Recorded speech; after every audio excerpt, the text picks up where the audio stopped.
Caros ouvintes, dando continuidade ao nosso texto sobre Der Stern der Erlösung, a Estrela da Redenção, de Franz Rosenzweig, vamos para as etapas do diálogo. O princípio da revelação está no fato de Deus limitar o seu ser à afirmação de que o homem faz dele. Na medida em que o homem se apaga, ele some, na afirmação de sua dependência. Deus nega o seu ser em favor do homem no momento em que este afirma o ser de Deus, negando sua própria autonomia. Mas esta dupla negação de cada um dos dois interlocutores da revelação, um em favor do outro, não é assimétrica.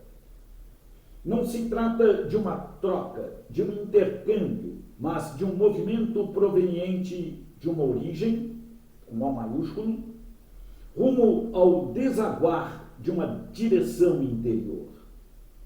É sempre um movimento do alto para baixo.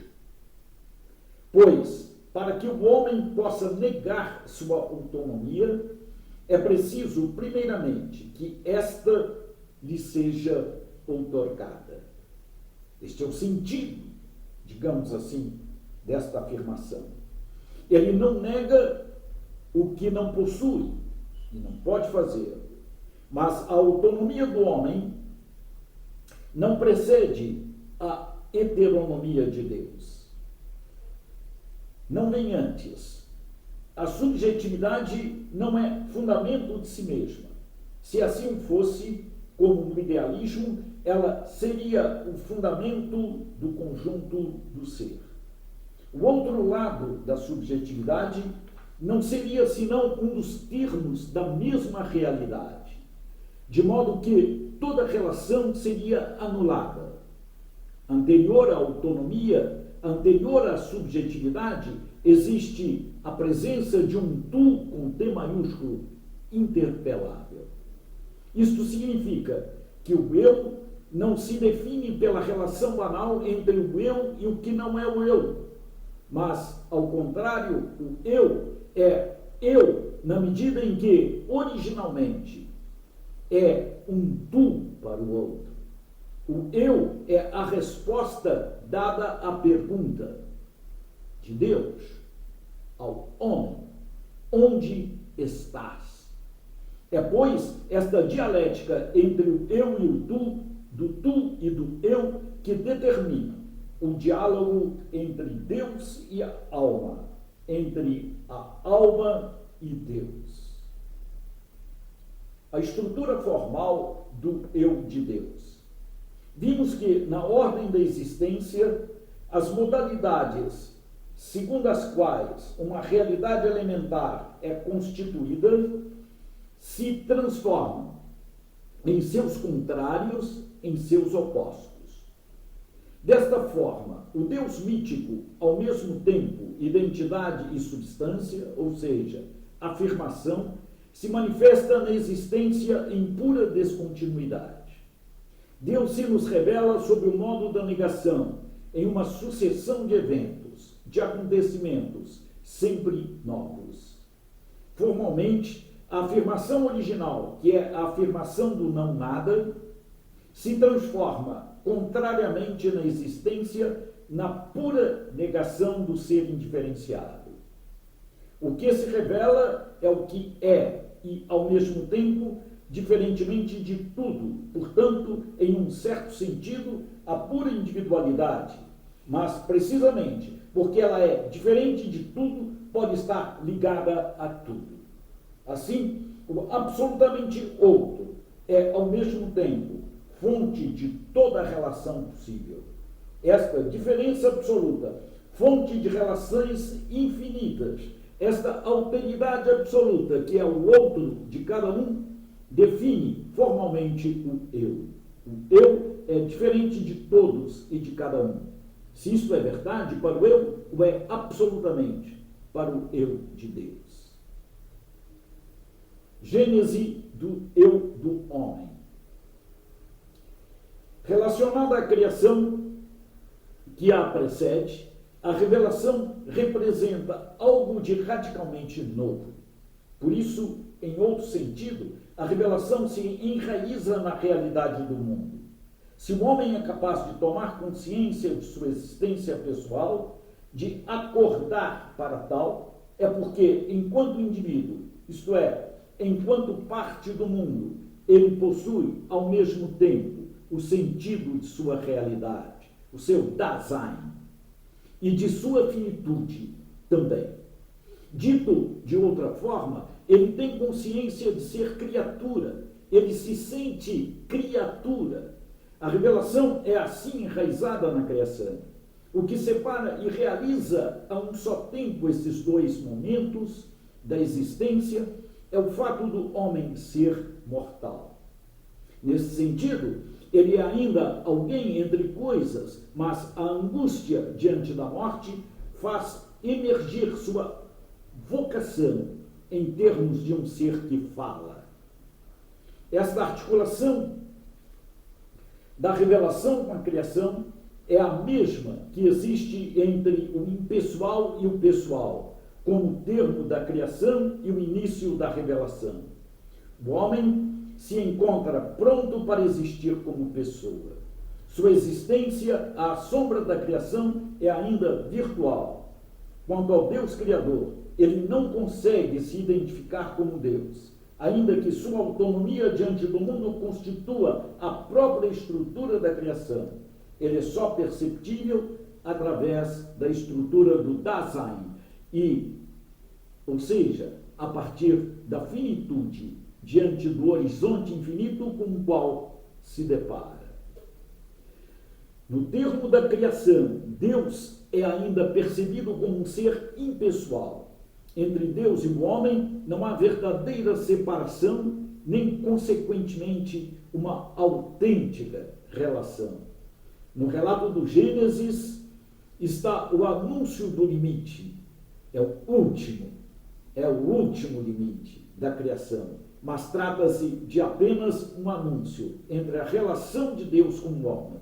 Assim se dá no versículo: façamos o homem à nossa imagem e semelhança.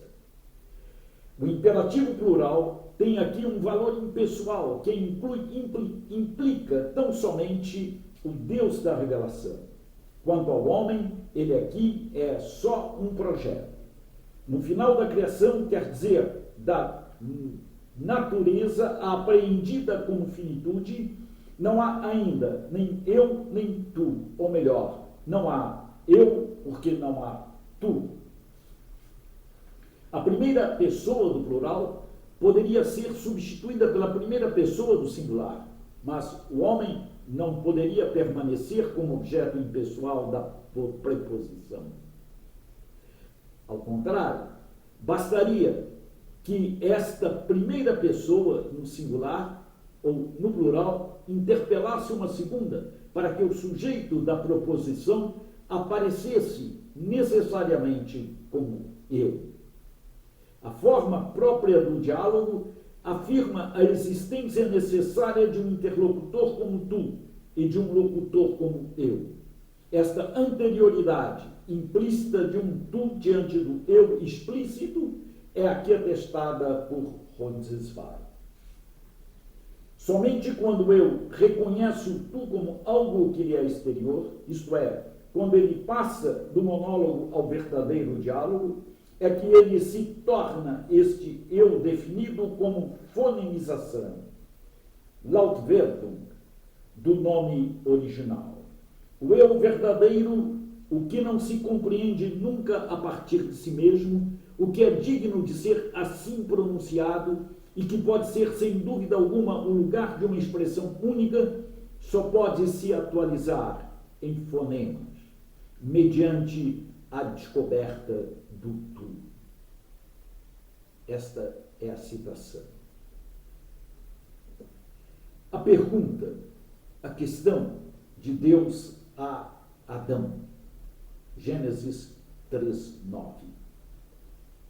A primeira parte do Des Termes der Erlösung, aí, ou seja, antes da revelação ser tratada, o homem é definido sob dois aspectos diferentes: como uma parte do mundo, indivíduo, e como uma realidade metafísica, eu. Ora, nenhum nem outro pode entrar em relação com o que não é ele próprio. O indivíduo, enquanto natureza, mesmo quando é percebido como um ser para a morte, permanece preso à ordem da natureza da qual é parte. O eu que se encarna na figura do herói trágico possui sem dúvida a autonomia que falta ao indivíduo, mas esta própria autonomia o separa radicalmente das duas outras realidades elementares. O homem, definido como ser, alguém que dialoga, é ao mesmo tempo separado e religado. Ao contrário. Por um lado, a separação é a condição e o fundamento de toda relação, mas por outro lado, esta separação seria irrelevante se, por sua vez, não repousasse sobre a possibilidade original da relação. Possibilidade que não é em si relação, mas que, enquanto tal, permite toda a relação acontecer, ou seja, é condição para tal.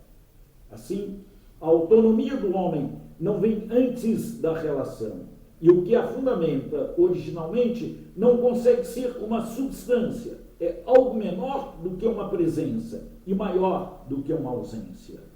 E desta forma, é precisamente aí que dentro do diálogo da revelação o interlocutor humano não se autofundamenta.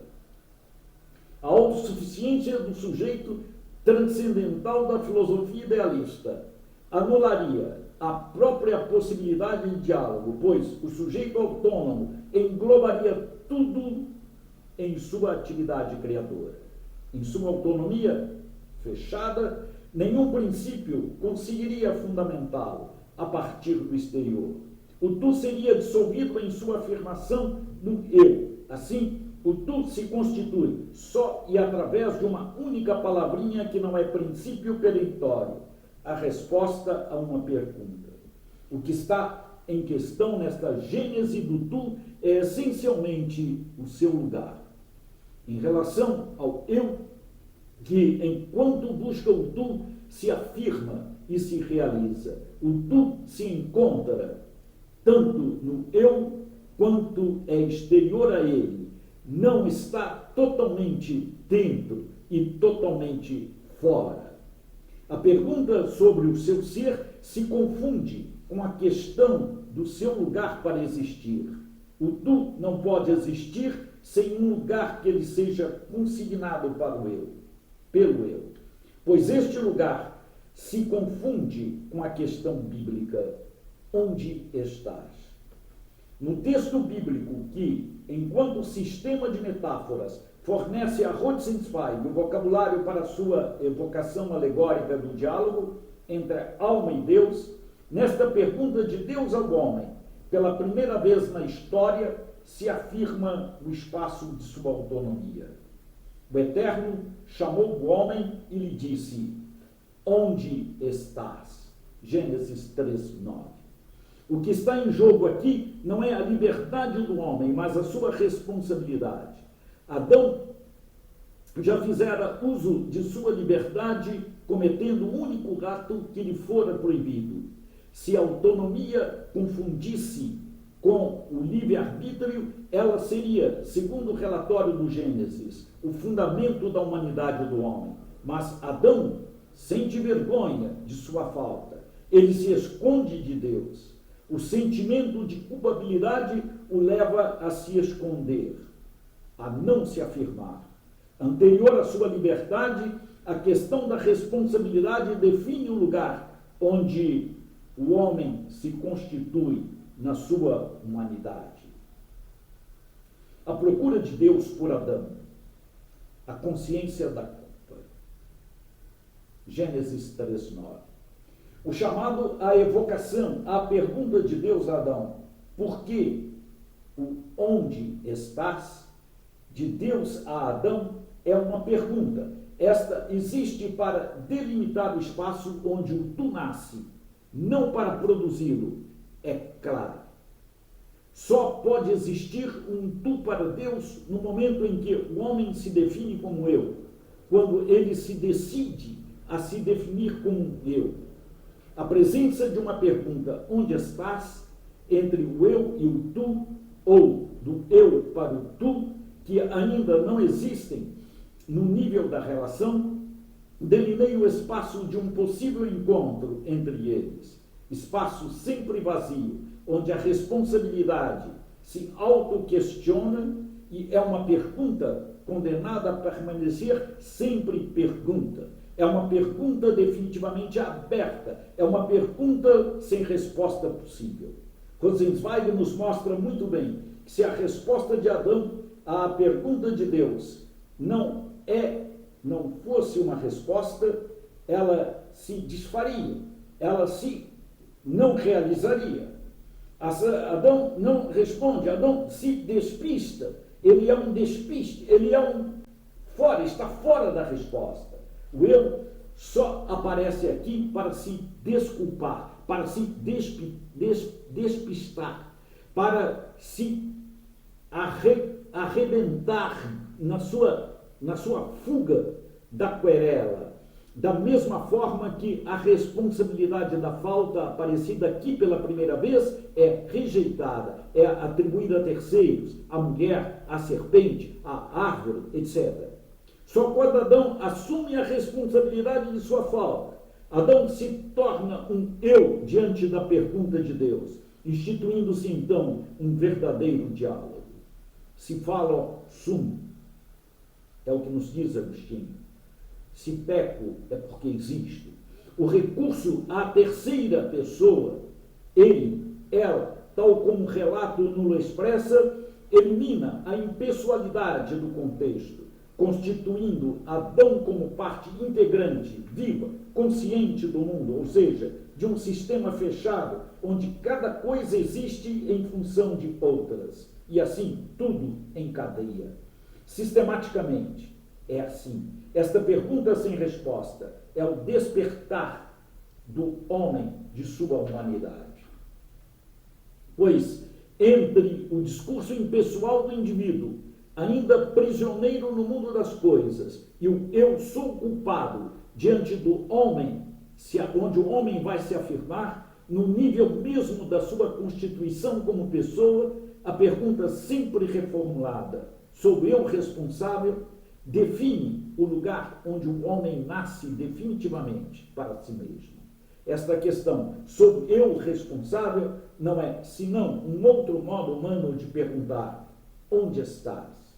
Com efeito, na verdade, questionando sua responsabilidade, o homem pergunta sobre seu lugar, ou seja, é ele uma coisa entre outras ou já existe como pessoa? É simplesmente algo entre issos ou já existe como um ser separado, capaz de autoconsciência de si e, ao mesmo tempo, de se abrir para outrem? Ora, este ponto de contato do homem, do impessoal, com o pessoal, da criação e da revelação, se expressa pelo seu nome próprio. Como apelativo, ele designa em cada homem, por um lado, o indivíduo, o representante de uma espécie, a menor unidade indefinível de um conjunto humano, mas, por outro lado, o nome próprio expressa também a unicidade pessoal irredutível de cada homem.